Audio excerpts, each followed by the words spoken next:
سارا آپی میں سارا کے نے آخرکار اپنی ساری زندگی کی قربانیاں دے دی۔ نہ اس نے شادی کی، نہ ہی اس نے یہ سوچا کہ میرے والدین نہیں ہیں تو میرے بھائیوں کی تربیت کو کون کرے گا۔ اسی وجہ سے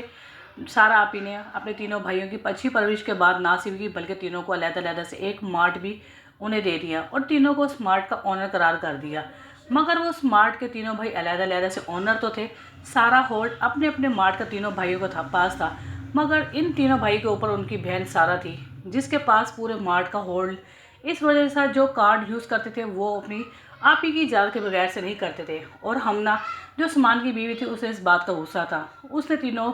بیویوں کے ایسے کان بھرے، تینوں بیوی اس بات کے خلاف ہو گئی کہ تینوں بھائی اتنی محنت کرتے ہیں، اس کی محنت کا اجر انہیں نہیں ملتا، یہاں تک انہیں یہ اجازت بھی نہیں کہ اس کارڈ کو وہ یوز کر سکیں۔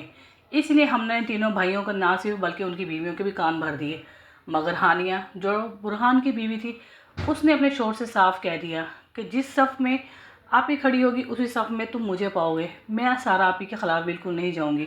مگر برہان سمجھانے کی کوشش کرے گا کہ سارا آپی ہماری شادی کے خلاف تھی، آج اگر ہماری لیے شادی کے لیے کھڑی ہو گئی تو اس کا مطلب یہ نہیں کہ تم سارا کا ساتھ دو گی، تم میرا ساتھ دو گی، میں تمہارا شوہر ہوں۔ مگر ہانیہ نے صاف کہہ دیا تمہیں یہ نظر نہیں آتا تمہاری بہن نے تمہاری لیے ساری قربانیاں دی ہیں، اس نے ساری زندگی شادی نہیں کی کہ تم تینوں بھائی کی تربیت کر سکے، آج اگر تم نے شادی کر لی تو اس کا مطلب یہ نہیں کہ تم ان کی قربانیوں کا اجر دے نہ سکو۔ برہان جب یہ بات سنے گا اپنی بیوی ہانیہ کی تو وہ ذرا حیران ہوگا، اور وہیں پر سارا یہ ساری باتیں اس کے پیچھے کھڑی ہو کر سن لے گی، جس کی وجہ سے وہ بھی بہت حیران ہوگی۔